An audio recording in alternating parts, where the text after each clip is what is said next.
നമ്മുടെ സിനിമയുടെ പേര് റാസ. ഈ വെള്ളിയാഴ്ച 16-ാം തീയതി റിലീസാവുകയാണ്. എൻ്റെ പേര് ജിസൺ ജോസഫ്. ഈ സിനിമയുടെ ഡയറക്ടറാണ്, റൈറ്ററാണ്. അതുകൂടാതെ ഇതിൽ പ്രധാനപ്പെട്ട ഒരു വേഷവും ചെയ്യുന്നുണ്ട്. പിന്നെ നല്ലൊരു ഫാമിലി മൂവി. അതാണ് നമ്മൾ ഈ സിനിമയെക്കുറിച്ച് പറയാനുള്ള ഒരു വാക്യം. മറ്റു വാക്യത്തിൽ പറഞ്ഞാൽ ഫാമിലി മൂവി. അപ്പോൾ എല്ലാം ഫാമിലി മൂവി ഇല്ലെന്ന് വെച്ചാൽ എല്ലാം ഫാമിലി മൂവി എങ്കിലും ഒരു കുടുംബ പശ്ചാത്തലത്തിലൂടെ കഥ പറയുന്നു എന്നുള്ളതാണ് ഇതിൻ്റെ പ്രത്യേകത. അത്രേ ഉള്ളൂ. പറഞ്ഞു നിങ്ങൾ ഇൻട്രൊഡ്യൂസ് ചെയ്യും. നിങ്ങൾ ഇതിനു മുമ്പ് ചെയ്ത മൂവിയുടെ പേരും കൂടെ പറഞ്ഞ് ഇൻട്രൊഡ്യൂസ് ചെയ്യും. ഇന്ന സിനിമയുടെ ഡയറക്ടറാണ് എന്നാലേ ആൾക്കാർക്ക് നിങ്ങൾ റെക്കഗ്നൈസ് ചെയ്യാൻ പറ്റുള്ളൂ. ഞാൻ ഡയറക്റ്റ് ചെയ്യുന്ന 3ാമത്തെ പടം, തിരക്കഥ എഴുതി സംവിധാനം ചെയ്യുന്ന 3ാമത്തെ പടം, ഞാൻ വേഷം ചെയ്യുന്ന പടം എന്ന നിലയിൽ ആദ്യത്തെ പടമാണ് എൻ്റെ 3ാമത്തെ പടം. ആദ്യത്തെ പടം റിയൽ ഫൈറ്റർ 2016-17, 18-19 ആ സമയത്തുള്ളത് കലിപ്പ്. പിന്നെ കുറേ കാലം കൊറോണ ആയി ബന്ധപ്പെട്ട് വീട്ടിലിരിപ്പ്. അതിനുശേഷം റാസ. പിന്നെ ഇപ്പോൾ അതുകൂടാതെ ഞാൻ ഞാൻ നാടകത്തിൽ നിന്ന് വന്ന ആളാണ്. പ്രൊഫഷണൽ നാടകമാണ്. ഇപ്പോൾ ഞാൻ ഇൻഡസ്ട്രിയിൽ ഈ ഫീൽഡിൽ വന്നിട്ട് 30 വർഷമായി. ശരിക്കും 33 വർഷമായി. അപ്പോൾ യഥാർത്ഥ നമ്മുടെ ഇത് പറയുമ്പോൾ പിന്നെ നമ്മുടെ പ്രായമൊക്കെ പിടിക്കില്ല. പിന്നെ ഓഫീസ് നിറച്ച് കിൻഡൽ കണക്കിന് സ്ക്രിപ്റ്റ് എഴുതി വെച്ചിട്ടുണ്ട്. അതെ, അതുണ്ട്.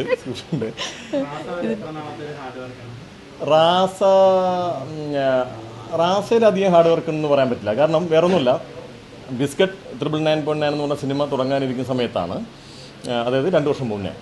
അപ്പോൾ അതിൽ കുറച്ച് തയ്യാറെടുപ്പ്, ഈ പറഞ്ഞ പോലെ കുറച്ച് തയ്യാറെടുപ്പ് വേണം ആ സിനിമയ്ക്ക്, കുറച്ചധികം ഇത് വേണം. അപ്പോൾ അങ്ങനെ വന്നപ്പോഴാണ് നമ്മുടെ ഇതെല്ലാം കൺട്രോൾ ചെയ്യുന്ന ഒരാൾ നമ്മുടെ മാനേജറായിട്ടൊക്കെ നിൽക്കുന്ന അദ്ദേഹം പറഞ്ഞു, അങ്ങനെ നമുക്കൊരു ചെറിയ സാധനം പെട്ടെന്ന് ചെയ്യാം, അതിലേക്ക് എത്താൻ കുറച്ചും കൂടി വൈകുമല്ലോ, ഒരു ചെറിയൊരു സാധനം ചെയ്യാമെന്ന് ചിന്തയിരുന്നു. ഒരു 4 ദിവസം കൊണ്ട് ഉണ്ടായ ഒരു തോട്ടിൽ നിന്നാണ് ഈ സിനിമ ഞാൻ എഴുതുന്നത്, റാസി എഴുതുന്നത്. എഴുതാനെടുത്ത ദിവസം 4 ദിവസമാണ്.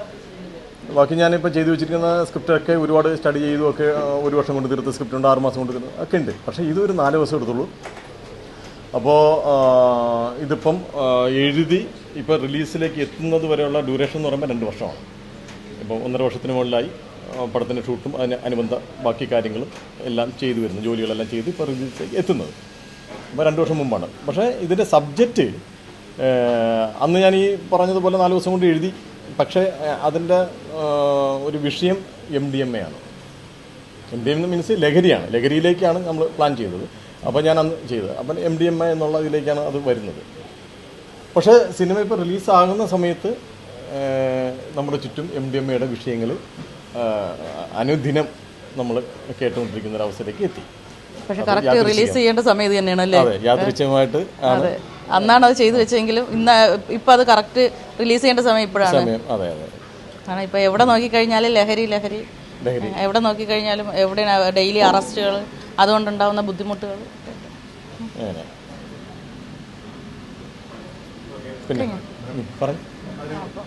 ഇതിലിപ്പോൾ ചേച്ചി ഒഴിച്ച് നമ്മളൊക്കെ വീണ്ടും ഇൻട്രൊഡ്യൂസ് ചെയ്യേണ്ടി വരും. കാരണം കുറേ ഗ്യാപ്പ് കഴിഞ്ഞതിന് ശേഷമാണ്, അതിൻ്റെ ആ ഒരു ഇതിന് ശേഷമാണ് ഞാൻ വരുന്നത്. എൻ്റെ പേര് ജിപ്സ ബീഗം. സത്യ എന്ന് പറയുന്ന മൂവിയുടെ കോ പ്രൊഡ്യൂസറായിട്ടാണ് ഞാൻ സിനിമയിലോട്ട് വരുന്നത്, ഇൻഡസ്ട്രിയിലോട്ട് വരുന്നത്.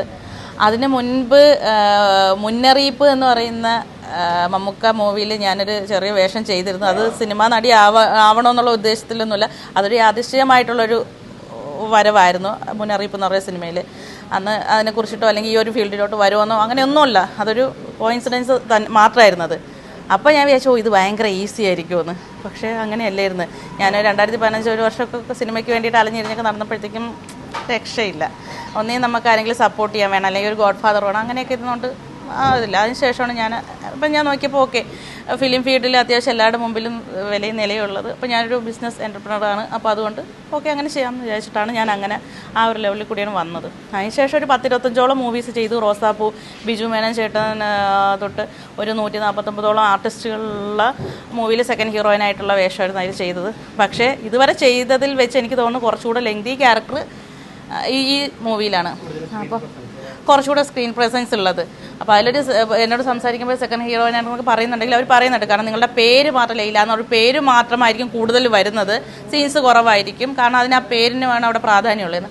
ഓക്കെ. അത് കഴിഞ്ഞ ശേഷം ബാക്കി ചെയ്തത് പിന്നെ പച്ചമാങ്ങനെ കുറച്ചുകൂടി ഉള്ളു. അതും ഒരു അത്രയും എനിക്ക് തോന്നണില്ല, ഇത്രത്തോളം സീൻസ് ഉണ്ടെന്ന് തോന്നണില്ല.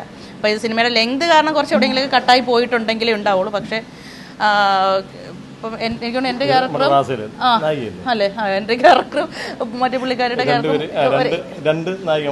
അപ്പം അതിലൊരു ഈക്വൽ ഒരു ഇതാണ് വരുന്നത്. പക്ഷേ കുറച്ചൊരു വില്ലത്തി ഒരു ഇതായിട്ടുള്ളതാണ്. പക്ഷേ എനിക്ക് ചെയ്യാൻ മറ്റേ ക്യാരക്ടറായിരുന്നു ഇഷ്ടം. അപ്പോൾ പുള്ളി പറഞ്ഞു അത് ആർക്കും ചെയ്യാൻ പറ്റും, പക്ഷേ ഈ ക്യാരക്ടർ അങ്ങനെ എല്ലാവർക്കും ചെയ്യാൻ പറ്റുന്നൊരു ക്യാരക്ടറല്ല.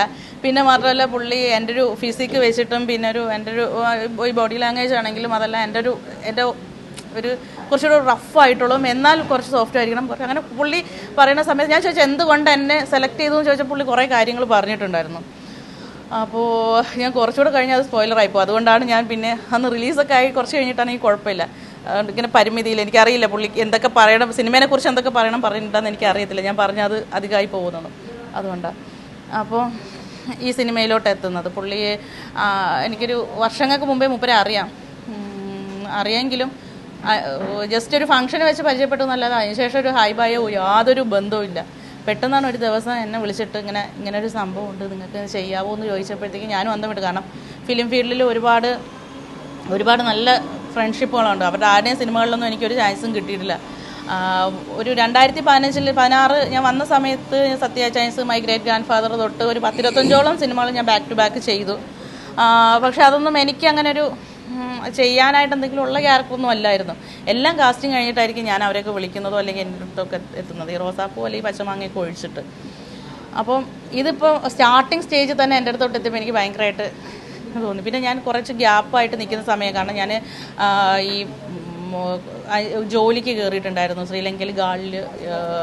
ശരിക്കും ഫിലിം എൻ്റെ ഒരു പ്രൊഫഷനല്ല, എൻ്റെ ഒരു പാഷൻ മാത്രമാണ്. ഇപ്പോൾ പുള്ളി പറഞ്ഞിട്ട് ഞാനും മൂപ്പരിൽ കണ്ടൊരു ഇതും അതാണ്. പുള്ളി പ്രൊഫഷൻ എന്നല്ല, പുള്ളി ഒരു ഭയങ്കര പാഷനായിട്ട് ചെയ്യുന്ന ഒരാളാണ്. ആ പുള്ളിയുടെ ഓഫീസിൽ നിരത്തി വെച്ചിരിക്കുന്ന സ്ക്രിപ്റ്റ് ഞാൻ ചോദിച്ചു ഇതൊക്കെ എപ്പോഴും, ഞാൻ ലോക്ക്ഡൗൺ സമയത്ത് വെറുതെ ഇരുന്നില്ല മോളെ. അപ്പോൾ പുള്ളി അറിയാമെങ്കിൽ എന്നെ കാണുമ്പോൾ എൻ്റെ മോളെ പോലെയാണ് എനിക്ക് ഫീൽ ചെയ്യുന്നത്. അന്നും പറയാറുണ്ട്. ഇപ്പോൾ കുറച്ച് എടുത്തും കൂടെ പുള്ളി പറഞ്ഞ് ഞാൻ ആ ഇരുന്ന സമയം മുഴുവൻ ഞാൻ സ്ക്രിപ്റ്റ് എഴുതാനായിട്ട് അപ്പോൾ എനിക്കത് ഭയങ്കരമായിട്ട് പുള്ളിയുടെ ഓഫീസിൽ പോയപ്പോൾ എനിക്ക് ഭയങ്കര ഒരു സന്തോഷം തോന്നി. കാരണം അങ്ങനെ ഒരു പാഷനായിട്ട് നടക്കുന്ന ഒരാൾ എന്നുള്ളത് കണ്ടപ്പോൾ. അങ്ങനെ കുറേ കാരണങ്ങൾ ഞാൻ ഈ മൂവിയിലോട്ട് എത്തിയതിന്. പിന്നെ സിനിമയുടെ ക്യാരക്ടർ എന്ന് വെച്ച് കഴിഞ്ഞാൽ ശരിക്കും ഞാൻ ഈ നിൽക്കുന്ന ലെവലിലുള്ള ഒരു പെർഫോമൻസ്, അല്ലെങ്കിൽ ഞാൻ സാധാ സിനിമയിൽ ഇപ്പം എനിക്കൊരു കഥ, ഇപ്പോൾ പുള്ളിക്ക് അതിൽ ഞാൻ ജിപ്സ ബീഗം അല്ലെങ്കിൽ ഇപ്പോൾ സാധാ നമ്മളുടെയൊക്കെ പഴയ സിനിമകൾ പോലെ പഴയ സിനിമ നമ്മൾ കണ്ണും കാതൊക്കെ കാണിച്ചൊക്കെ ഭയങ്കര നാടകീയമായിട്ടായിരുന്നു അഭിനയിക്കുന്നത്. ഇപ്പോഴത്തെ സിനിമകളിലൊക്കെ ഭയങ്കര ഒറിജിനൽ രീതിയിലാണ്, ഒറിജിനാലിറ്റിയിലാണ് എല്ലാവരും അഭിനയിക്കുന്നത്. അപ്പോൾ ഏത് സിനിമകളിലാണെങ്കിലും നമുക്ക് എക്സ്ട്രാ ഒന്ന് എഫേർട്ടൊന്നും എടുത്ത് കണ്ണും മൂക്കതൊക്കെ കാണിച്ചൊന്നും പഴയ ശീല അല്ലെങ്കിൽ അവരുടെയൊന്നും ആ ഭാരതി ആ കാലഘട്ടത്തിൽ പോലെ നമുക്ക് ചെയ്യേണ്ടി വരില്ല. പക്ഷേ ഇതിൽ അങ്ങനെയല്ല. ജിപ്സ ബീഗം സാധാരണ നമുക്കിപ്പോൾ ഒരു ക്യാരക്ടർ തന്നാലും ഓക്കെ, ഇപ്പോൾ ലൈല അല്ലെങ്കിൽ വേറെ ആരെങ്കിലും ഇപ്പോൾ ഏതെങ്കിലും ഒരു പച്ചമംഗല എന്നാലും ഓക്കെ, അതൊരു 20 വയസ്സിൻ്റെ ഏജ് ആണെങ്കിൽ കുറച്ച് അതോട്ട് പോകുന്നതല്ലാതെ നമുക്ക് ആർട്ടിഫിഷ്യൽ ഒന്നും കാണിക്കേണ്ടയില്ല. പക്ഷേ ഇതിൽ കുറച്ചൊരു ആർട്ടിഫിഷ്യൽ കാണിക്കണം എന്ന് അത് ആ ക്യാരക്ടർ സിനിമ കാണുമ്പോൾ മനസ്സിലാവും എന്തിനാണത് കാണിക്കണേന്ന്. അപ്പോൾ എനിക്ക് പലപ്പോഴും എനിക്ക് ചമ്മൽ തോന്നും, അച്ഛാ ഇത് വേണോ, ഇത്രയും അങ്ങോട്ട് ഇത് വേണോ മോളെ, അത് വേണം. കാരണം ആ ക്യാരക്ടർ അതാണ്. കാരണം ജിപ്സ ബീഗോ അല്ലെങ്കിൽ ഡോക്ടർ അനീറ്റയോ അല്ല, അതിലുപരി ആ ക്യാരക്ടർ അനീറ്റ എന്ന് പറഞ്ഞ ക്യാരക്ടറാണ് ഞാൻ ചെയ്യുന്നത്. അനീറ്റ അല്ലാതെ വേറൊരാളും കൂടെ അതിലുണ്ട്. അപ്പോൾ ആ ആളും കൂടെ ആയിട്ട് വേണം അനീറ്റ ബിഹേവ് ചെയ്യാന്ന്. എനിക്ക് ഭയങ്കര ഒരു ഇതുണ്ടായിരുന്നു. കാരണം പ്രേക്ഷകർ കാണുമ്പോഴത്തേക്ക് ഇത് എങ്ങനെ എടുക്കും എന്നൊക്കെ ഉള്ളൊരിതുണ്ടായിരുന്നു. പിന്നെ എനിക്കൊരു സിനിമയിൽ ഇന്നായി കഴിഞ്ഞ് ഞാനൊരു ഷൂട്ടിംഗ് ലൊക്കേഷനിൽ എത്തിക്കഴിഞ്ഞാൽ പിന്നെ അതുവരെയുള്ള ചമ്മലൊക്കെ എനിക്ക് ഉണ്ടാവുള്ളൂ. അങ്ങനെ വിചാരിക്കുമോ ഇങ്ങനെ വിചാരിക്കുമോ ഇങ്ങനെ. പക്ഷെ അത് ഞാൻ ആ ക്യാരക്ടറിൽ മേക്കപ്പ് ചെയ്ത് ഞാൻ കോസ്റ്റ്യൂമും ചേഞ്ച് ചെയ്തിട്ട് ഞാൻ ഡയറക്ടറുടെ ഫ്രണ്ടിൽ ക്യാമറയ്ക്ക് മുമ്പിൽ നിന്ന് പിന്നെ എനിക്ക് അങ്ങനത്തെ ഒരു ചിന്തയില്ല. അത് എല്ലാ സിനിമയിലും അങ്ങനെയാണ്. ഇപ്പോൾ ഒരു എക്സ്പോസിങ് സീൻ ആവട്ടെ, അല്ലെങ്കിൽ ഒരു ബെഡ്റൂം സീൻ, അല്ലെങ്കിൽ വേറെ എന്തെങ്കിലും ആവട്ടെ, എന്താണെങ്കിൽ ശരി, പിന്നെ ഞാനൊരു ആർട്ടിസ്റ്റ് എന്നുള്ള ചിന്ത മാത്രമേ എനിക്ക് അവിടെ വരാറുള്ളൂ. ആ സിനിമ തീരണവരെ എനിക്ക് അങ്ങനത്തെ ഒരു ചിന്ത പിന്നെ അതിനെക്കുറിച്ചില്ല. പക്ഷേ അതിന് മുമ്പ് എനിക്ക് അങ്ങനെ തോന്നാറുണ്ട്, അയ്യോ ഇതിന് ഞാനെങ്കിലും എന്തെങ്കിലും വിചാരിക്കും, അല്ലെങ്കിൽ അങ്ങനെ തോന്നുമോ ഇങ്ങനെ തോന്നുമൊക്കെ. പക്ഷേ നമ്മളങ്ങനെ തോന്നിയാൽ നമ്മൾ ശരിക്കും അതൊരു ആർട്ടിസ്റ്റ് അല്ല. നമ്മൾ അപ്പോഴും നമ്മളായിട്ട് നിൽക്കണം എന്നുള്ളതാണ്. ആ ഒരു ക്യാരക്ടറിലോട്ട് നമ്മൾ മാറിയിട്ടുണ്ട് എന്ന് നമുക്ക് തോന്നത്തില്ല. അത്രയൊക്കെയാണ്. പിന്നെ ബാക്കി നിങ്ങൾ ചോദിച്ചോളൂ, അതനുസരിച്ചിട്ട് ഞാൻ ഇനിയും കൂടുതൽ വെറുപ്പിക്കുന്നില്ല. എൻ്റെ പേര് സലാഹ് എന്നാണ്. ഞാൻ ഈ സിനിമയിൽ ഒരു ക്യാരക്ടർ ചെയ്യുന്നുണ്ട്, ഒരു വില്ലൻ ക്യാരക്ടറാണ് ചെയ്യുന്നത്. പ്രധാന ഒരു വില്ലൻ ആണ് ചെയ്യുന്നത്. ഒരു അപ്പോൾ ഇദ്ദേഹത്തിൻ്റെ നമ്മുടെ ജസൻ സാറിൻ്റെ ഇതിൻ്റെ തൊട്ട് മുമ്പിലൊരു മൂവി ഉണ്ടായിരുന്നു, കലിപ്പെന്ന് പറഞ്ഞിട്ടുള്ളൊരു പടം. അതിനകത്ത് ഒരു ഇതേപോലെ ഒരു നെഗറ്റീവ് ക്യാരക്ടർ തന്നെയായിരുന്നു ഞാൻ ചെയ്തിരുന്നത്. അപ്പോൾ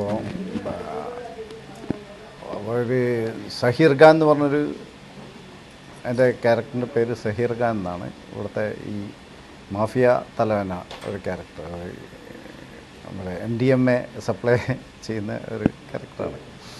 അപ്പോൾ പുള്ളി ആ കലിപ്പിൽ ഉള്ള പരിചയം വെച്ചിട്ടായിരിക്കും എന്നെ വിളിച്ചത്.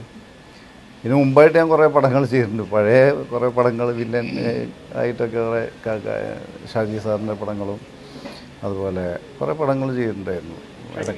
ഷാജി കൈലാസിൻ്റെ ഏകലവ്യൻ, അതുപോലെ സിറ്റി പോലീസ്, സ്ഥലത്തെ പ്രധാന പയ്യൻസ്, അങ്ങനെ ആ സമയത്തുള്ള ഒരുപാട് പടങ്ങളിൽ ഞാൻ ചെറിയ ചെറിയ വേഷങ്ങൾ ചെയ്തിട്ടുണ്ടായിരുന്നു. പിന്നെ അതുപോലെ കുറേ സീരിയലൊക്കെ ചെയ്തിട്ടുണ്ടായിരുന്നു.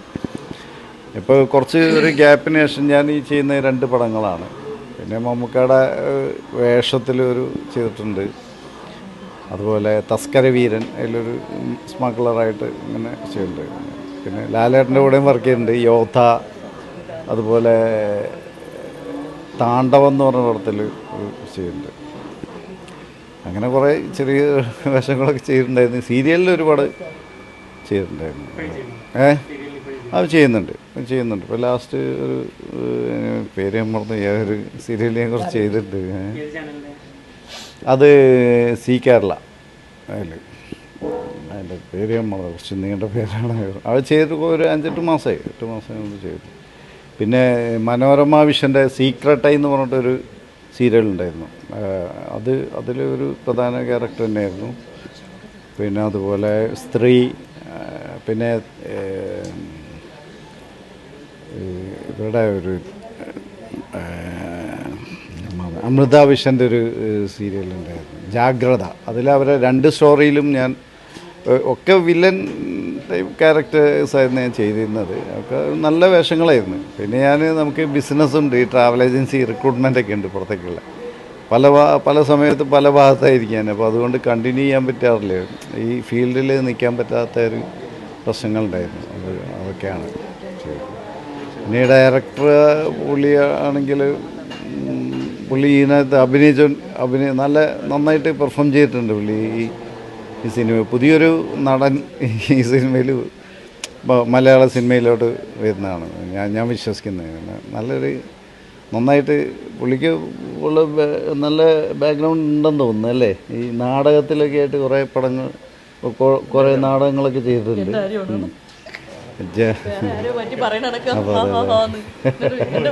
അതെ, അപ്പോൾ ഈ ഓൾ ഇൻ ഓളാണ് ആള് ഈ സിനിമയിൽ ഉള്ളത്. ശരിക്കും പറഞ്ഞു, കഥ, തിരക്കഥ, സംഭാഷണം, സംവിധാനം, അഭിനയം, ഒരു പഴയ നമ്മുടെ ബാലചന്ദ്രമേനോൻ്റെ ഒരു ലെവലിലോട്ടാണ് പുള്ളി എൻ്ററായിട്ടിരിക്കുന്നത്.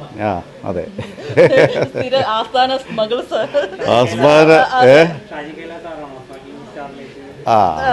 അതെ പുള്ളി. പിന്നെ ഈ രാജകീയം, ചന്ത, ബാബുവിൻ്റെ പടങ്ങൾ ചന്തയിലുണ്ട്.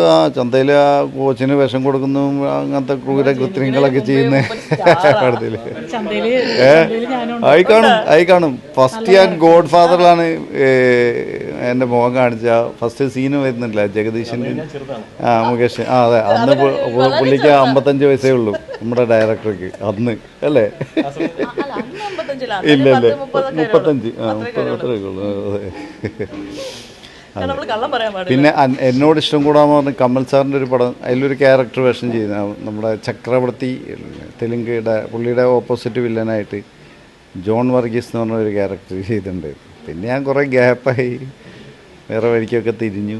ഇപ്പോൾ 1-2 ഇപ്പോൾ ഈ ഡയറക്ടർ പുള്ളിയുടെ തന്നെ 2 പടങ്ങളിൽ നല്ല കൊള്ളാവുന്ന വേഷം ചെയ്തിട്ടുണ്ട്. പുള്ളിയുടെ എല്ലാ സിനിമയിലും നമ്മളെല്ലാവരും ഉണ്ടല്ലേ?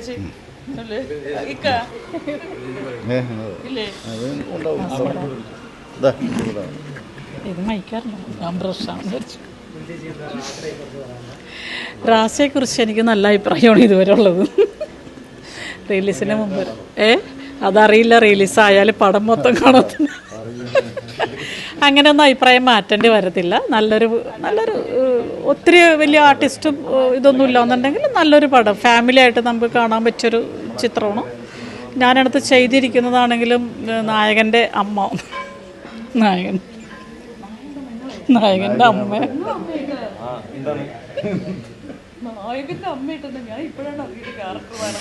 നായകൻ്റെ അമ്മയാണ്. ഭയങ്കര ഒരു ഇരുത്തം വന്ന നല്ല പക്വതയുള്ളൊരു ക്യാരക്ടറാണ്. നല്ല ഏജുള്ളൊരു, ഞാനങ്ങനെ ഏജുള്ളൊരു ക്യാരക്ടർ ചെയ്തേക്കുന്നത് ഫസ്റ്റ് ടൈമാണ്.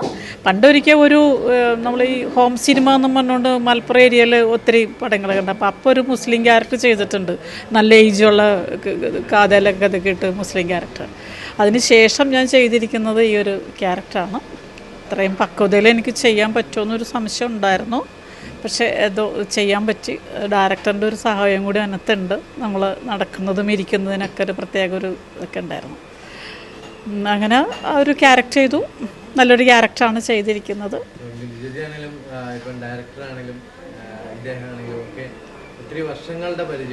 തീർച്ചയായിട്ടും അതെ. ഇന്നത്തെ ലൈംലൈറ്റിൽ ഒരു സെലിബ്രിറ്റിയുടെ ആ സ്വഭാവം സൂക്ഷിക്കാത്ത ആൾക്കാരാണ്. കാരണം വെച്ചാൽ ആ ലെവലിലേക്ക് ഉണ്ടെങ്കിലും ഒത്തിരി സിനിമകളുണ്ടെങ്കിലും അറിയപ്പെടാനായിട്ട് ആൾക്കാരെ അറിയുമെന്നല്ലാതെ ഇത് സ്റ്റാർഡം കീപ്പ് ചെയ്യാൻ പറ്റുന്നില്ല. അതിൻ്റെ എന്താണ് അങ്ങനെ ഒരു തോട്ട് വരാറുണ്ടോ ഇടയ്ക്ക്? എനിക്ക് കുറച്ചും കൂടി ഇപ്പം എല്ലാവരും ആരാധിക്കുന്ന ഒരു ലെവലിലേക്കൊക്കെ വളരണം, അങ്ങനെ ഒരു എനിക്കങ്ങനെ ഇതൊരു ആരും അറിയില്ല എന്നൊരു തോന്നലും അല്ല, അങ്ങനെയല്ല. അതെ, ഞാനൊരു 250 പടത്തോളം വർക്ക് ചെയ്തിട്ടുണ്ട്. ഇത് ചിലപ്പോൾ 251, 252 ആയിരിക്കാം ചിലപ്പോൾ ഈ പടം. പിന്നെ ചെറിയൊരു ഗ്യാപ്പ് വന്നിരുന്നു കുറച്ചാൾ. ഇപ്പോഴും നല്ല ക്യാരക്ടർ മാത്രം ചെയ്താൽ മതി എന്ന രീതിയിൽ കുറച്ച് ഫ്രണ്ട്ഷിപ്പിലൊക്കെ വിളിച്ചിട്ട് പോയിട്ട് നമ്മൾ ചെറിയ ക്യാരക്ടർ, കഥ പറയുമ്പോൾ വലിയ കഥയൊക്കെ ആയിരിക്കും, പക്ഷേ വളരെ ചെറിയ ക്യാരക്ടർ ആയിരിക്കും. പിന്നെ വിളിക്കാം എന്നൊക്കെ പറഞ്ഞു. അങ്ങനെ വന്നപ്പോൾ അത് നമുക്കൊരു ബുദ്ധിമുട്ടായി. നല്ല വേഷം മാത്രം ചെയ്താൽ മതിയല്ലോ. അപ്പം നമ്മൾ ചെയ്തിരിക്കുന്ന പടങ്ങളിലേക്കൊന്ന് മെമ്മറി പോയാൽ കുറച്ചധികം നല്ല ക്യാരക്ടറൊക്കെയാണ് നമ്മൾ ചെയ്തിരിക്കുന്നത്. അപ്പോൾ അതേപോലെ ചെയ്താൽ മതി എന്നുള്ളൊരു ധാരണയിലിരിക്കുമ്പോഴാണ് എനിക്ക് ഈ ക്യാരക്ടർ വന്നത്. എനിക്ക് അതെ കുറച്ച് ഇമ്പോർട്ടൻസ് ഉള്ളതൊരു ഇതാണ്. അവിടെ ഒരുപാട് അംഗങ്ങളൊന്നുമില്ല. അച്ഛനും അമ്മയും ഒരു മകനും മാത്രമേ ഉള്ളൂ. ഒത്തിരി ക്യാരക്ടേഴ്സൊന്നും ഇല്ല അവിടെ. പിന്നെ നമ്മൾ ആ ഒരു എണ്ണത്ത് ചെയ്യാൻ പറ്റിയ ക്യാരക്ടർ അത് മാത്രമേ ഉള്ളൂ. അദ്ദേഹത്തിൻ്റെ ഒരു പടത്തിൽ അഭിനയിക്കണമെന്ന് എനിക്കൊരു ആഗ്രഹം ഉണ്ടായിരുന്നു. എന്നെ കലിപ്പിലും വന്നതാണ് ഒരു ക്യാരക്ടർ. കാലിപ്പിലാണ് ഫസ്റ്റ് ജോസ് വരാപ്പുഴ വഴിയാണ് വിളിച്ചത്. അന്ന് ഞാൻ ബാംഗ്ലൂരായിരുന്നു താമസം. അപ്പോൾ എനിക്കങ്ങനെ എന്തോ വന്നിട്ട് വരാൻ പറ്റിയില്ല. അപ്പോൾ പിന്നെ ഈ പടമാണ് വന്നത്. അപ്പോൾ അത് മാത്രമല്ല, ഇപ്പോഴത്തെ പടത്തിൽ അച്ഛനും അമ്മയൊന്നും ഇല്ലാത്ത പടങ്ങളാണല്ലോ. പെങ്ങളോ അല്ലെങ്കിൽ അങ്ങനെയുള്ള ക്യാരക്ടേഴ്സൊന്നും ഇല്ല. അതെ, ഫാമിലി മെമ്പേഴ്സ് വളരെ കുറവാണ്. അപ്പോൾ എനിക്ക് അമ്മവേഷം ചെയ്യാനിപ്പോൾ ഇഷ്ടമാണ്. നമ്മൾ ആ ഒരു പക്വത മനസ്സിൽ കണ്ടുകൊണ്ടിട്ടാണ് ചെയ്തത്. അപ്പോൾ ഇനിയും അങ്ങനത്തെ ക്യാരക്ടർ അമ്മവേഷങ്ങളിനോടാണ് എനിക്ക് താല്പര്യം. അതുമാത്രമേ എന്തെങ്കിലും ചെയ്യാനുണ്ടാവുള്ളൂ. അങ്ങനെ പെർഫോം ചെയ്യുന്ന ക്യാരക്ടറിനോടാണ് എനിക്ക് താല്പര്യമുള്ളത്. തീർച്ചയായിട്ടും ഒരു കാലത്ത് ലഹരിയെ പ്രൊമോട്ട് ചെയ്തുകൊണ്ടിരുന്ന ഒരു കാലം ഉണ്ടായിരുന്നു. സിനിമയിലൂടെ പലതരത്തിലൂടെ സിഗരറ്റിനെയും മദ്യത്തെയും പ്രൊമോട്ട് ചെയ്തിരുന്ന ഒരു കാലം ഉണ്ടായിരുന്നു. ആ കാലവും ബിൻചേച്ചി കണ്ടിട്ടുണ്ട്. തീർച്ചയായിട്ടും കാലവും കണ്ടിട്ടുണ്ട്.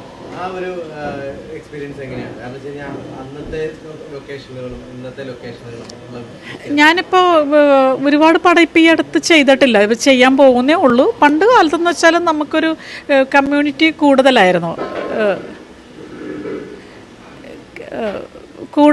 എല്ലാവരും കൂടി വർക്ക് കഴിഞ്ഞാൽ ഒരുമിച്ചിരിക്കുക. പിന്നെ അന്നത്തെ ലഹരി സംഭവം അന്ന് അത്രയൊന്നും ഉണ്ടായതായിട്ട് എനിക്കറിയില്ല. ഇന്നിപ്പോൾ നമ്മൾ ലൊക്കേഷനിൽ പോലും ലഹരി എടുത്തിട്ടാണ് എല്ലാവരും വരുന്നതെന്ന് പറയുന്നു. എനിക്കത് തിരിച്ചറിയാൻ ഇതുവരെ സാധിച്ചിട്ടില്ല. ഇത് MDMA അടിച്ചാൽ എങ്ങനെയായിരിക്കും എന്നുള്ള സത്യത്തിൽ എനിക്കിന്നും അറിയത്തില്ല. ഇല്ല, ട്രൈ ചെയ്യേണ്ട ആവശ്യമല്ല. അപ്പം എനിക്കറിയാൻ പറ്റില്ലല്ലോ എൻ്റെ ഇത്. നമ്മൾ അടുത്തിരിക്കുന്നൊരു വ്യക്തിയെ അത് അടിച്ചിട്ടിരിക്കുന്നതാണോ എന്ന് എനിക്ക് അറിയത്തില്ല. അതെ. ഇതിപ്പോൾ അന്നെന്ന് വെച്ചാൽ എല്ലാവരും കൂടി നല്ലൊരു സൗഹൃദം ഉണ്ടായിരുന്നു. ആ സൗഹൃദം എന്ന് പറയുന്നത് ഒരു സിനിമയോട് ഭയങ്കര ആരാധനയും അതുമാത്രമല്ല, ഭയങ്കര എല്ലാവർക്കും ചെയ്യുന്ന ക്യാരക്ടർ തമ്മിലുള്ളൊരു ആത്മവിശ്വാസവും നമ്മൾ ചെയ്യുന്ന പടങ്ങൾ ഭയങ്കര ഹിറ്റായിരിക്കണം എന്നുള്ള ആഗ്രഹവും എല്ലാവരും ഭയങ്കര ഭയഭക്തിയോടു കൂടിയാണ് ഒരു സിനിമ ചെയ്തിരുന്നത്. അത് നമുക്കറിയാം, ഏതൊരു പടം തുടങ്ങുമ്പോഴും ഗണപതിക്ക് ഒരു തേങ്ങ അടിക്കാതെ ഒരു പടം തുടങ്ങത്തില്ല.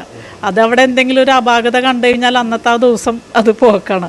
അപ്പോൾ നമ്മളെയൊക്കെ വെച്ചൊരു ഫസ്റ്റ് ഷോട്ട് ചെയ്യാൻ പല പടങ്ങളും ചെയ്തിട്ടുണ്ട് അങ്ങനെ. അപ്പോൾ അതൊക്കെ ചെയ്യുമ്പോൾ നമുക്കൊരു പേടിയായിരുന്നു, ദൈവമേ ഒന്നും സംഭവിക്കല്ലേ, പടങ്ങൾ ഭംഗിയായിട്ട് തീരാനായിട്ട് സാധിക്കണേ എന്നൊക്കെ ഒരു പ്രാർത്ഥനയോട് കൂടിയാണ് ചെയ്യുന്നത്. ഇന്നും അതേപോലെയൊക്കെ ഉണ്ടായിരിക്കാം, പക്ഷേ എന്താ ആ നാച്ചുറാലിറ്റി ഇന്നുണ്ടോയെന്ന് എനിക്ക് അറിയത്തില്ല. പിന്നെ സിനിമ ഒത്തിരി മാറ്റം വന്നു. ന്യൂജൻ പടം എന്ന് പറയുമ്പോഴേക്കും ഒത്തിരി മാറ്റങ്ങളായി. എവിടെയാണ് മാറ്റം വന്നു എന്ന് വെച്ചാലും അഭിനയിക്കേണ്ടത് എന്തായാലും അഭിനയിച്ചേ പറ്റുള്ളൂ. അപ്പോൾ ആ പകുതി അഭിനയിച്ചിട്ട് നമുക്ക് നിർത്താൻ പറ്റില്ല ടെക്നിക്ക്. പിന്നെ തീർച്ചയായിട്ടും അതെ അതെ അന്നത്തെ പോലുള്ള ബുദ്ധിമുട്ടൊന്നും ഇന്നില്ല.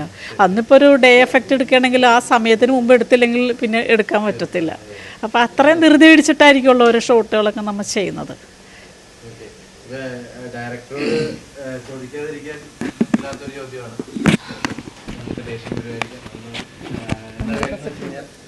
സെറ്റുകളിലൊക്കെ ലഹരിയാണെന്നാണ് പറയുന്നത്. പക്ഷെ ഇപ്പൊ നിങ്ങൾ ഇതിനകത്ത് ഒരു ലഹരിയുടെ കണ്ടന്റ് തന്നെ കൊണ്ടുവരുന്നു. അതിന് എതിരായാണ് സംസാരിക്കുന്നത്, അനുകൂലമായിട്ടാണ് സംസാരിക്കുന്നതെന്ന് ഞങ്ങൾക്ക് ഇതും അറിയില്ല, സിനിമ കണ്ടാലും മനസ്സിലാവുള്ളൂ. പക്ഷെ ലഹരിയോടുള്ള ഒരു അതായത് ഒരു സംവിധായകൻ എന്നുള്ള നിലയ്ക്ക് നിന്ന് മാറി സമൂഹത്തിനോട് എന്താണ് ലഹരി എന്നുള്ള ഒരു വിഷയത്തെക്കുറിച്ച് സംസാരിക്കുന്നത്? ലഹരി ഇപ്പം ഞങ്ങളുടെ സംഘടന ഫെഫ്ക ആണെങ്കിലും അല്ലെങ്കിൽ നമ്മുടെ പ്രൊഡ്യൂസേഴ്സ് അസോസിയേഷൻ ആണെങ്കിലും നമ്മുടെ സംഘടന ഇപ്പോൾ അതിനെതിരെ നല്ല ഉറച്ച നിലപാടെടുക്കുന്നുണ്ട്, അറിയാമല്ലോ നിങ്ങൾക്ക്.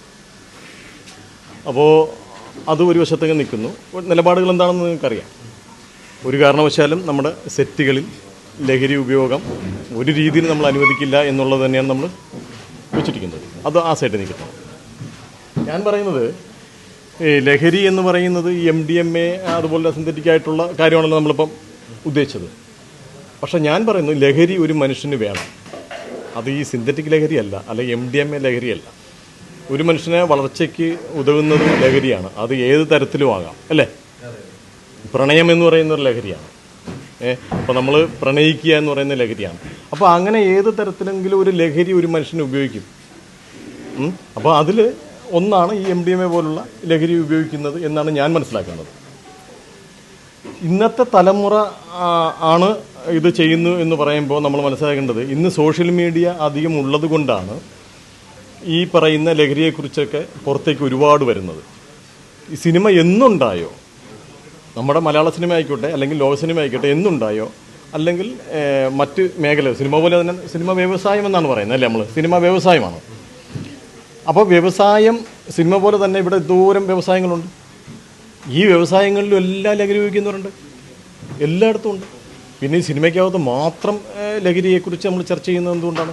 ലഹരി ഈ സിനിമ എന്ന് പറയുമ്പോൾ കുറച്ചും കൂടി നമുക്ക് ഇതുപോലെ ജനങ്ങളുടെ ഇടയിൽ സ്വീകാര്യതയുള്ളൊരു മേഖലയായതുകൊണ്ടും ഒക്കെയാണ് നമ്മൾ പറയുന്നത്. അപ്പോൾ എല്ലാ ഫീൽഡിലും ലഹരി ഉപയോഗിക്കുന്നവരുണ്ട്, സിനിമയ്ക്കകത്തില്ലെന്ന് പറയുന്നില്ല.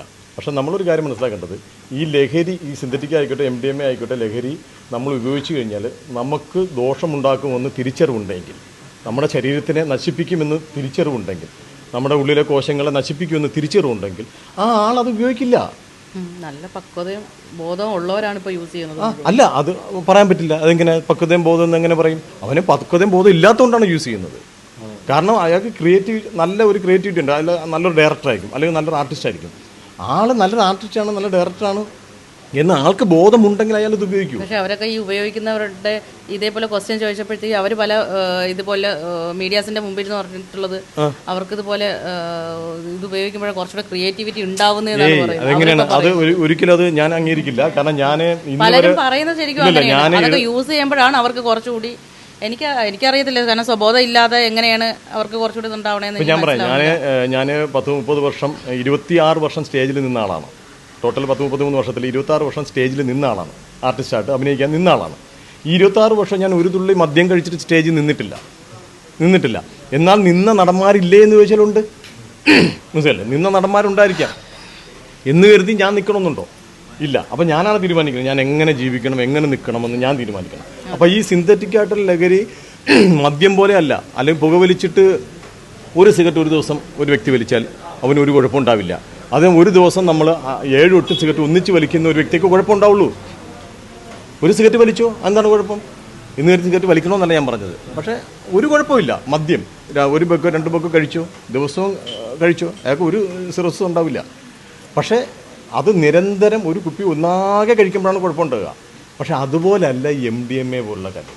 പണ്ട് മുതലേ കലാകാരന്മാർ എപ്പോഴും ലഹരിക്ക് അടിമകളാണ്, അല്ലെങ്കിൽ അവർക്ക് ഈ പറഞ്ഞ പോലെ മാം നേരത്തെ പറഞ്ഞ പോലെ തന്നെ കുറച്ച് ക്രിയേറ്റിവിറ്റി വരണമെങ്കിൽ രണ്ടെണ്ണം അടിക്കണം, അല്ലെങ്കിൽ ഇപ്പോൾ പുതുതായിട്ട് എന്താണോ ഏറ്റവും കൂടുതൽ ഒരു ഹൈ കിട്ടുന്നത് അത് ഉപയോഗിച്ചാലേ കിട്ടുള്ളൂ എന്ന് പറയുന്നത്.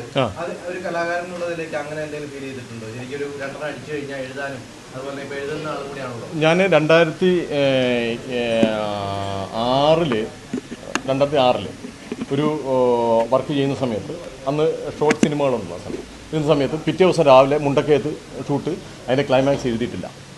അപ്പോൾ എനിക്കത് എഴുതി തീർത്ത് കഴിഞ്ഞാൽ മുഴുവനും അങ്ങോട്ട് യൂണിറ്റ് പോകുന്നുണ്ട്. കോട്ടയം കഞ്ഞിക്കുഴിയിൽ നിന്നാണ് പുറപ്പെടുന്നത് എല്ലാവരും. അപ്പോൾ ഞാൻ തലേദിവസം എൻ്റെ കൂടെയുള്ള ആളെന്ന് പറഞ്ഞ് ഒരു ബിയർ മേടിച്ചിട്ട് പറഞ്ഞ് കഴിക്ക്, എന്നിട്ട് ഇരുന്ന് എഴുതാൻ പറഞ്ഞു. അപ്പോൾ ഞാനത് കഴിച്ചു, സുഖമായിട്ട് കിടന്നുറങ്ങി. എനിക്ക് എഴുതാൻ പറ്റില്ല. പക്ഷേ ഞാൻ വെളുപ്പിന് 3:30 മണിക്ക് എഴുന്നേറ്റ് കുളിയൊക്കെ ഒന്ന് പാസ്സാക്കി റെഡിയാക്കി ഇരുന്നിട്ട് ഞാൻ എഴുതിയിട്ടാണ് വെളുപ്പിന് 5 മണിക്ക് ടീം പോകുമ്പോൾ സ്ക്രിപ്റ്റുമായിട്ട് പോകുന്നത്. അപ്പോൾ മദ്യപിച്ച് കഴിഞ്ഞാൽ എഴുതാൻ പറ്റുമെന്ന് ഞാൻ വിശ്വസിക്കുന്നില്ല. ബോധത്തോടു കൂടി മാത്രമേ നമുക്ക് സ്റ്റേജിലായിക്കോട്ടെ ക്യാമറ മുമ്പിൽ നിൽക്കാൻ പറ്റുള്ളൂ. ഇനി ബോധമില്ലാതെ കാട്ടിക്കൂട്ടുന്ന കാട്ടായങ്ങളെ ജനം തിരിച്ചറിയും.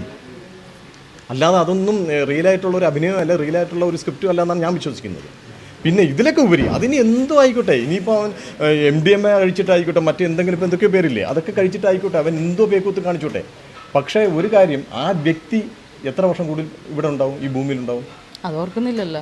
അല്ല, അത് ഓർക്കണമല്ലോ. അവർക്ക് ആ നിമിഷത്തെ സന്തോഷം, ആ നിമിഷത്തെ വൈബ് അതാണല്ലോ. ഇപ്പം നമ്മളിപ്പോൾ ഏതൊരു ഫംഗ്ഷന് പോട്ടെ, ഇപ്പം എവിടെയെങ്കിലും ഒരു പാർട്ടി, ഇപ്പോൾ ഏത് തരത്തിലൊരു പാർട്ടി ആവട്ടെ, എന്തെങ്കിലും പോകുമ്പോഴത്തേക്കും ഒരു ഇൻ കേസ് ഒരു മീറ്റിംഗ് തന്നെ ആയിക്കോട്ടെ, ഇപ്പം പണ്ട് ചായ കുടിച്ചിട്ടോ ഒരു കോഫി കുടിച്ചിട്ടോ ഒക്കെ തുടങ്ങുന്ന ലാഘവത്തോടെയാണ് എല്ലാവരും. ഇപ്പം എവിടെ ഒരു പ്രോഗ്രാമിന് പോട്ടെ, എല്ലാ സ്ഥലത്തും ഇതില്ലാത്ത സ്ഥലമില്ല. ഇപ്പം നമ്മൾ ഓരോരുത്തരുടെ പേര് പറയണമെങ്കിൽ നാളെ ഞാൻ വീട്ടിലെത്തുമെന്ന് എനിക്കറിയത്തില്ല.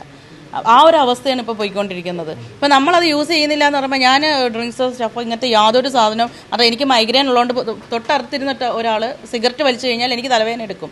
അപ്പോൾ കാരണം എന്ന് വെച്ചാൽ വലിക്കുന്നവർ വലിച്ചോട്ടെ, പക്ഷേ നമ്മളതിന് ഇത് ചെയ്യാതിരുന്നാൽ മതിയല്ലോ, നമ്മളവരോട് പോകാതിരുന്നാൽ മതിയല്ലോ എന്ന് ഉള്ളൊരു കാഴ്ചപ്പാടാണ് എനിക്ക്. അപ്പം നമ്മൾ അവരുടെ മുമ്പിൽ എന്തോ ഒരു പട്ടിക്കാട്ടുകാരി, അല്ലെങ്കിൽ നമ്മൾ യാതൊരു, ഇപ്പം ഞാനൊരു എയർ ഹോസ്റ്റസ് ആയിരുന്നു, ഒരു ഫാഷൻ ഡിസൈനറാണ്, ഞാൻ ഒരു 10-20ഓളം കൺട്രീസ് ട്രാവൽ ചെയ്തിട്ടുള്ള ഒരാളാണ്. പക്ഷേ അവരുടെയൊക്കെ മുമ്പിൽ നമ്മളെന്തോ നമ്മളൊരു കുറച്ചിൽ കണക്കാണ്.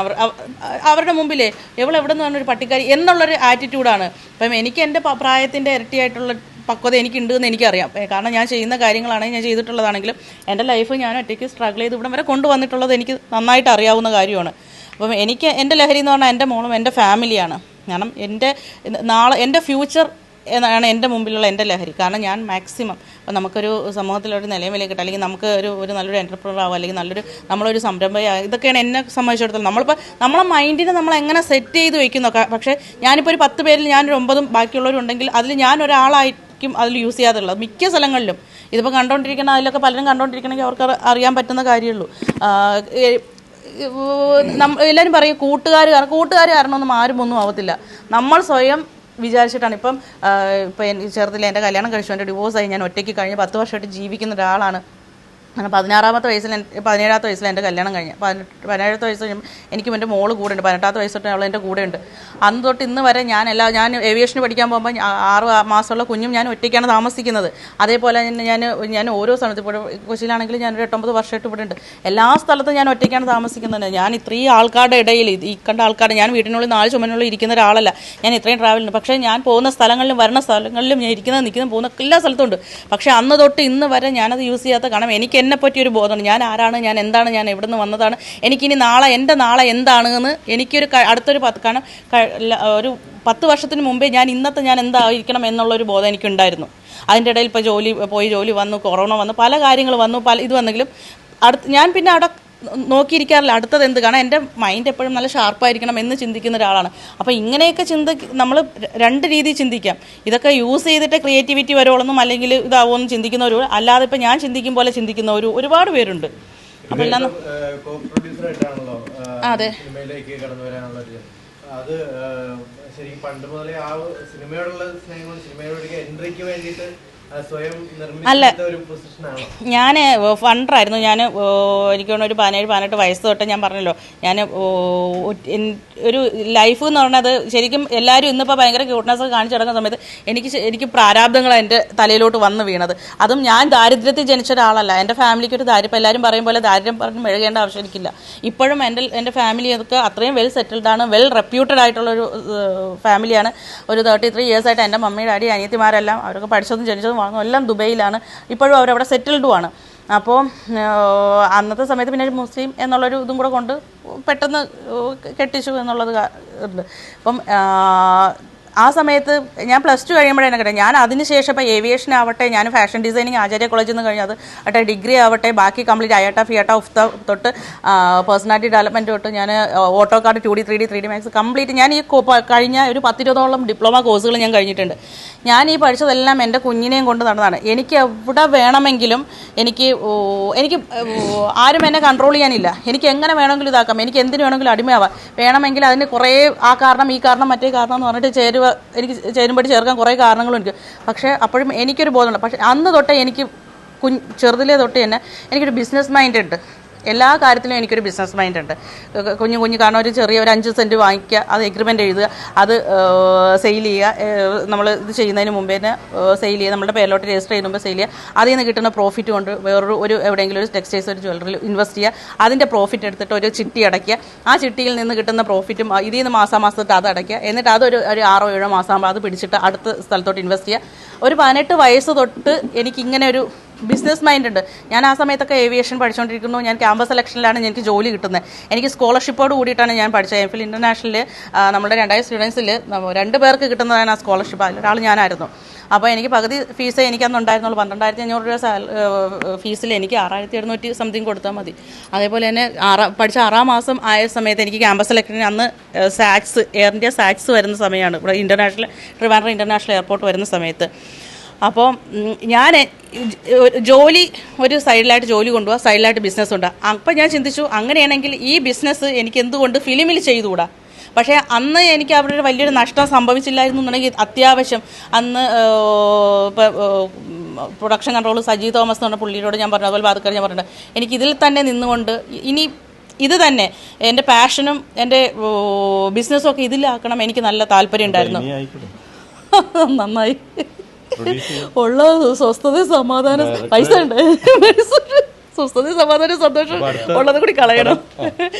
അപ്പോൾ എനിക്കൊരു പോലെ ക്യാരവാൻ എടുക്കണം. അതുപോലെ തന്നെ അതൊരു ബസ് എടുത്ത് അതിനൊരു ക്യാരവാനായിട്ട് അതൊന്ന് ഓൾട്രേഷൻ ചെയ്ത് അത് റെൻ്റ് ഔട്ട് ചെയ്യണം.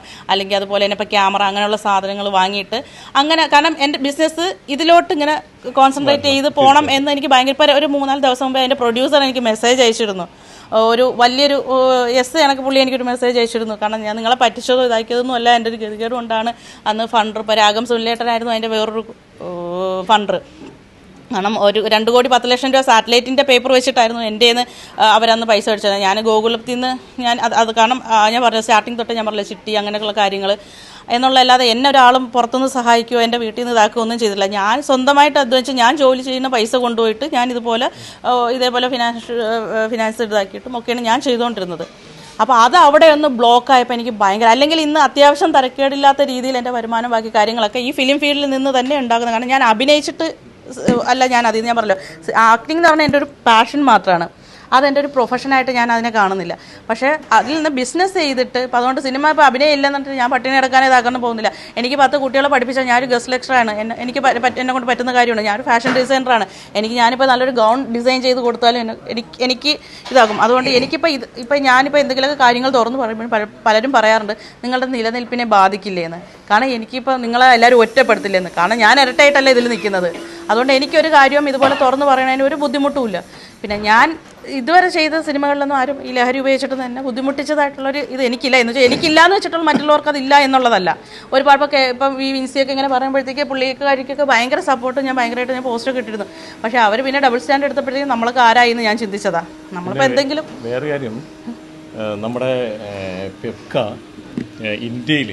ഇന്ത്യൻ മറ്റ് നമ്മുടെ കർണാടക ആയിക്കോട്ടെ, തമിഴ്നാട് ആയിക്കോട്ടെ, തെലുങ്ക് ആയിക്കോട്ടെ, ഒരു സ്ഥലത്തും ഇല്ലാത്ത ഒരു കാര്യം ഞങ്ങൾ കേരള ചെയ്യുന്നുണ്ട്. അതായത് നമ്മുടെ ഫെപ്ക ചെയ്യുന്നുണ്ട്. ആരോഗ്യ സുരക്ഷാ പദ്ധതി അറിയാലോ.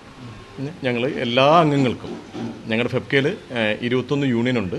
21 യൂണിയനിലെയും കൂടെ ചേർത്ത് ഏകദേശം ഒരു 10,000-നുള്ളിൽ മെമ്പർമാരുണ്ട് എല്ലാം കൂടെ. അപ്പം പെർമനൻ്റ് ആയിട്ടുള്ളതും അല്ലാതെ ഒക്കെ ആയിട്ട് ഏകദേശം ഒരു 10,000-നുള്ളിൽ ഉണ്ട്. അപ്പോൾ ഇവർക്കൊക്കെ ഉള്ള ആരോഗ്യ സുരക്ഷാ പദ്ധതി, അങ്ങനെയാണ് ഞങ്ങളതിനെ പറയുന്നത്. ഇൻഷുറൻസ് എന്നുള്ള വാക്കല്ല, ആരോഗ്യ സുരക്ഷാ പദ്ധതി. അപ്പോൾ ഈ ആരോഗ്യ സുരക്ഷാ പദ്ധതിയിൽ ഞങ്ങൾ ഓരോ ദിവസവും എത്രയെങ്കിലും കേസ് വരുന്നുണ്ട്, ഹോസ്പിറ്റൽ കേസ് വരുന്നുണ്ട്, ചികിത്സ ദിവസവും വരുന്നുണ്ട് ഓരോരുത്തരെ. പക്ഷെ ഒന്നും തന്നെ ഈ പറഞ്ഞതുപോലെ ലഹരിയുമായി ബന്ധപ്പെട്ട് മോശപ്പെട്ട അവസ്ഥയിലായ ഒരു രോഗിയുടെ കേസ് വരുന്നില്ല. അപ്പോൾ നമ്മൾ മനസ്സിലാക്കേണ്ടത് ഇത് ലഹരി, ഇപ്പോൾ MDMA ആണല്ലോ മെയിൻ വിഷയം. MDMA പോലുള്ള മാരകമായിട്ടുള്ള സിന്തറ്റിക് ആയിട്ടുള്ള ആ പ്രയോഗം അല്ല ആ ഉപയോഗത്തിലൂടെ ഒരു രോഗിയായ ഒരാളുടേത് വന്നിട്ടില്ല. കാരണം ഇനി അത് വരുള്ളായിരിക്കുമല്ലോ അല്ലേ, കാരണം ഇപ്പോഴാണല്ലോ ഇങ്ങനൊരു സ്വഭാവം ഉണ്ടായി. അപ്പം മദ്യപാനം എന്ന് പറയുന്നതും പുകവലി എന്ന് പറയുന്നതും കാലാകാലമുണ്ട്. അപ്പോൾ ഞങ്ങളുടെ സംഘടനയുള്ളത് വളരെ സീനിയറായിട്ടുള്ള ആൾക്കാർ മുതൽ വളരെ ചെറിയ പ്രായമുള്ള 20-21 വയസ്സുള്ള ആൾക്കാർ വരെ ഉണ്ടല്ലോ ഈ സംഘടനയിൽ. അപ്പോൾ ഇതിലൊന്നും ഈ രീതിയിൽ ഉപയോഗിച്ചിട്ട് ആശുപത്രിയിലായ ഒരു കേസുമില്ല, ഞങ്ങളുടെ ഇല്ല. പിന്നെ ഈ ഉപയോഗിക്കുന്ന കാവ്യമായി പോകണം അല്ല, അതിലേക്ക് ഇനി ആരെങ്കിലും വന്നാലേ ഉള്ളൂ, രോഗിയായി വന്നാലേ ഉള്ളൂ. പക്ഷെ നിലവിലില്ല. അപ്പം മദ്യപാനത്തിലൂടെ അവശത അനുഭവിക്കുന്ന ഹോസ്പിറ്റലായ കേസും ഇല്ല. അല്ലാതെ ഉള്ള അസുഖങ്ങളുമുള്ളൂ, മറ്റുള്ള അസുഖങ്ങളും. അത് ഞങ്ങളുടെ ഉള്ളതല്ലല്ലോ, ഫെഫ്കയിലുള്ള കാര്യം. അത് എന്തുകൊണ്ടാണ് ടെക്നീഷ്യൻസിന്റെയും ഇത് ഡയറക്ടേഴ്സിന്റെയും ടെക്നീഷ്യന്മാരുടെ കാര്യം പറഞ്ഞ അമ്മയിൽ എനിക്കറിയില്ല. അവരൊക്കെ ആക്ടേഴ്സിന്റെ ഇതിൽ വരുന്നവരാണല്ലോ, ആർട്ടിസ്റ്റിന്റെ ഇതിൽ വരുന്നതാണല്ലോ ടെക്നീഷ്യന്മാരെ. അപ്പൊ നമ്മുടെ ഇതില് അപ്പൊ ഞങ്ങളുടെ ഇതില് മദ്യപാനം ഉള്ള ആൾക്കാരില്ല എന്നാണോ? ഉണ്ടാവും. പക്ഷെ അവരും അതാ ഞാൻ പറഞ്ഞത്, മദ്യപിച്ചാലും ഇത്രത്തോളം ഗുരുതരമായ ഒരു അവസ്ഥയിലേക്ക് എത്തില്ല ഒരാളുടെ ആരോഗ്യം. പക്ഷെ ആരോഗ്യം മോശമാകുന്നത് MDMA ഉപയോഗത്തിലൂടെ മാത്രമാണ് ആരോഗ്യം മോശമാകുന്നത്. അത് തിരിച്ചറിയണം നമ്മുടെ ഇന്നത്തെ തലമുറ. ആ തിരിച്ചറിവ് ഉണ്ടാക്കുന്നതാണ് ഈ പടവും. നിങ്ങൾ അവരെ മുമ്പിൽ പോയിട്ട് ഇതുപോലെ ഉപദേശിച്ചു നോക്കണം. ഉപദേശിച്ചാൽ നന്നാവും. ഇതൊക്കെ കുറെ നമ്മൾ കണ്ടിട്ടുള്ളതാണ്. നിനക്ക് എന്താടി എന്നെ ഉപദേശിക്കാന്ന് ചോദിക്കും. നീ ആരാ, എന്റെ അമ്മയാണോ എന്നൊക്കെ ചോദിക്കുന്നത്. എന്തിനാണ് അതിന്റെ ആവശ്യം?